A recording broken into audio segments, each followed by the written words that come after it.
കലാഭവൻ നവാസിന്റെ അപ്രതീക്ഷിത വിയോഗത്തിന്റെ ഞെട്ടലിലാണ് സിനിമാ പ്രവർത്തകരും പ്രേക്ഷകരും. ഇന്നലെ രാത്രിയാണ് ചോറ്റാനിക്കരയിലെ ഷൂട്ടിംഗ് സെറ്റിൽ നിന്ന് ഹോട്ടൽ മുറിയിലെത്തിയ നവാസിനെ മരിച്ച നിലയിൽ കാണുന്നത്. ഹൃദയാഘാതമാണ് മരണകാരണമെന്നാണ് പ്രാഥമികമായുള്ള നിഗമനം. ഹോട്ടൽ മുറിയിൽ നിന്ന് മിനിറ്റുകൾക്കുള്ളിൽ തന്നെ അദ്ദേഹത്തെ ആശുപത്രിയിൽ എത്തിച്ചിരുന്നു. പക്ഷേ ജീവൻ രക്ഷിക്കാനായിരുന്നില്ല.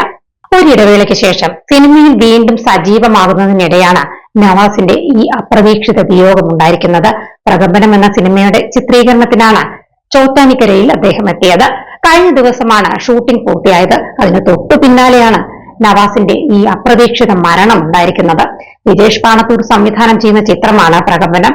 ചിത്രത്തിൽ നവാസ് ശ്രദ്ധേയമായ ഒരു കഥാപാത്രത്തെ അവതരിപ്പിക്കുന്നുമുണ്ട്.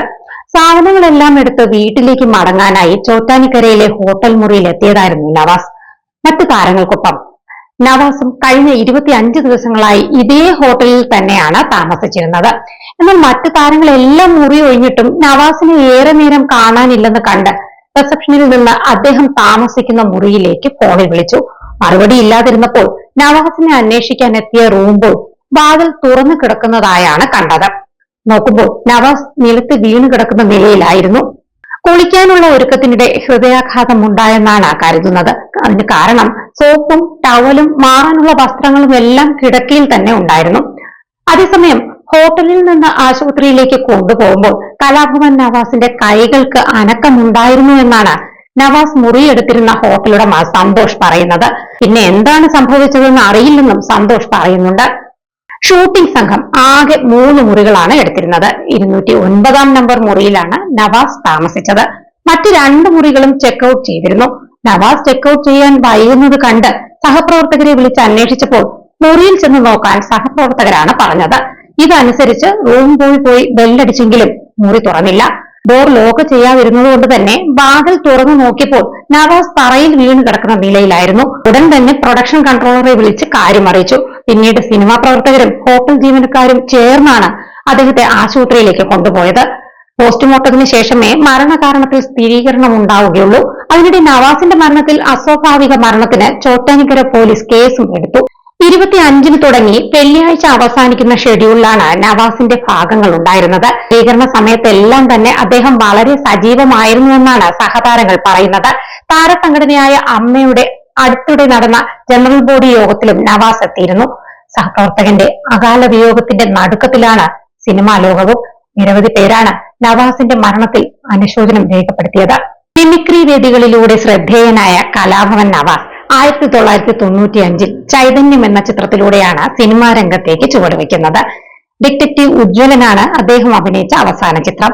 അടുത്തിടെ പുറത്തിറങ്ങിയ ഇഴ എന്ന ചിത്രത്തിൽ നവാസും ഭാര്യ രത്നയും കേന്ദ്ര കഥാപാത്രങ്ങളായി അഭിനയിച്ചിരുന്നു.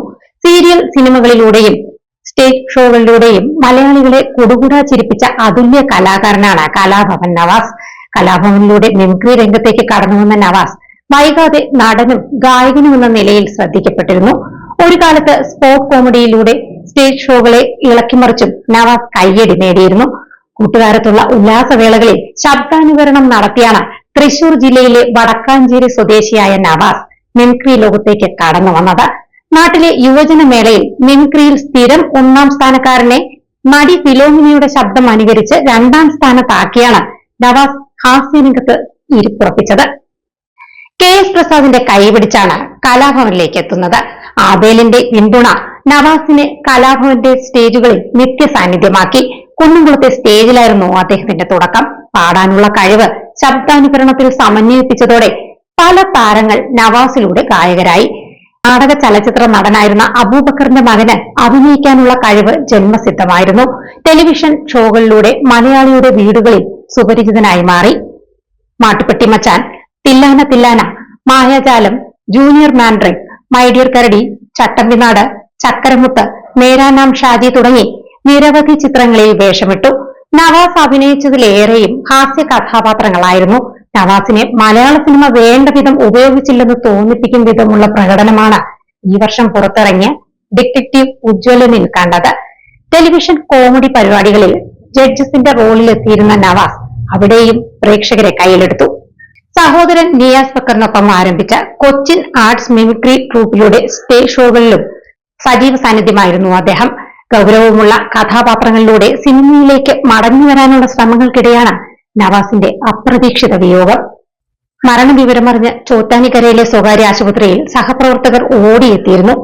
അദ്ദേഹത്തിന് ആരോഗ്യപരമായി യാതൊരു പ്രശ്നങ്ങളും ഇല്ലായിരുന്നുവെന്നും ആശുപത്രിയിലെത്തിയ അൻവർ സാദത്ത് MLA പറഞ്ഞു. ചലച്ചിത്ര താരങ്ങളായ രമേഷ് പിഷാരടി, കൈലാഷ്, സരയു മോഹൻ, ലക്ഷ്മിപ്രിയ, പൊന്നമ്മ ബാബു എന്നിവർ ആശുപത്രിയിലെത്തി. KS പ്രസാദ് അടക്കമുള്ള മിമിക്രി താരങ്ങളും മരണവിവരമറിഞ്ഞ് എത്തിയിരുന്നു. കളമശ്ശേരി മെഡിക്കൽ കോളേജിൽ പോസ്റ്റ്മോർട്ടം പൂർത്തിയാക്കിയ ശേഷം മൃതദേഹം ആലുവയിലെ വീട്ടിലെത്തിക്കും. വൈകിട്ട് 4 മുതൽ 5:30 വരെ ആലുവ ജുമാ മസ്ജിദിലെ പൊതുദർശനത്തിന് ശേഷമാണ് സംസ്കാരം.